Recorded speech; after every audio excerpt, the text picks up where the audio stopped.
അസ്സലാമലൈക്കും. ഞങ്ങൾ ഇന്ന് ഉച്ചക്ക് ഉണ്ടാക്കാൻ പോകുന്നത് നല്ലൊരു ചിക്കൻ കറിയാണ്. അപ്പോൾ അതിലിടേണ്ട സാധനം ചെറുള്ളി അരിഞ്ഞത്, കുറച്ച് ചെറുള്ളി അരിഞ്ഞത്, 2 തക്കാളി, കുറച്ച് ഇഞ്ചി പച്ചമുളക് ചതുക്കി വെളുത്തുള്ളി ചതുക്കിയത്, അതിലേക്ക് ഒരു ഉരുളക്കിഴങ്ങ്.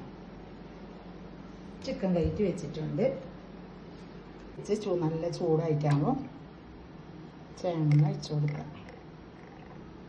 ചട്ടി ചൂടായി, ചട്ടി അതിലേക്ക് ചെറിയ ഉള്ളി ഇട്ട് വെച്ച് അത് നല്ലോണം വാടിയിട്ടാണ് നമുക്ക് മറ്റുള്ള സാധനം ഇടാം.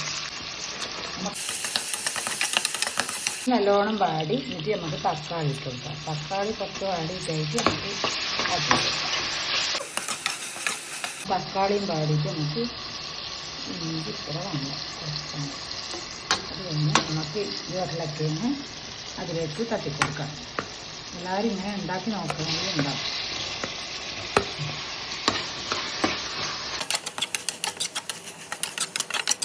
നേരം അടച്ചു വെക്കാം. ഇത്രയും വാടി വരുമ്പോൾ നമുക്ക് ചിക്കൻ കൊടുക്കാം.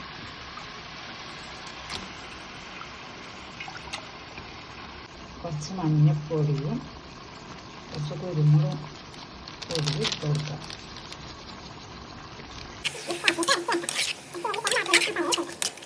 തിളക്കുമ്പോൾ ഇടണം. അത്ര ലാസ്റ്റ് ഇടാൻ പറ്റും. അണ്ടിപ്പരിപ്പും മുന്തിരി വറുക്കാനുള്ള എണ്ണ ഒഴിച്ചു കൊടുക്കുക. നെയ്യ് ഒഴിച്ചു കൊടുക്കുക. ആവശ്യത്തിന് നെയ്യ് ഒഴിക്കുക. പിന്നിടാനുള്ള അണ്ടിപ്പരിപ്പ് വറുക്കണം.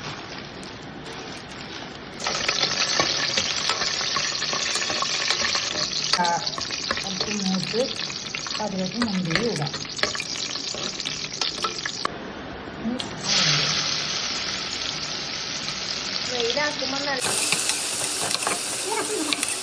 അതുപോലെ മസാല ഇടണം. ഒരു മസാല ഇതിലേക്ക് ചിക്കൻ മസാല ഇട്ട് കൊടുക്കാം. നല്ല ഉണ്ടാവും. നെയ്ച്ചോറിന് നേരിയ ഒരു വെള്ളം കറി പോലെ ആക്കി നെയ്ച്ചോറിന് കൂട്ടാൻ നല്ല ഉണ്ടാവും. ഇതിലേക്ക് ആക്കുമ്പോൾ 2 ഉരുളക്കിഴങ്ങ് ഇതിടണം. അപ്പം നല്ല കറിക്കൊരു ടേസ്റ്റ് ഉണ്ടാവും. വെള്ളം കൂട്ടണം. നന്നായി കഴുകിയിട്ട് വരാം. വെള്ളം ഊറാൻ വെച്ചിട്ടുണ്ട്. അങ്ങനെ നമ്മൾ ഊറ്റിയ അരി ഇതിടാൻ പോകുന്നു. തളിച്ച വെള്ളം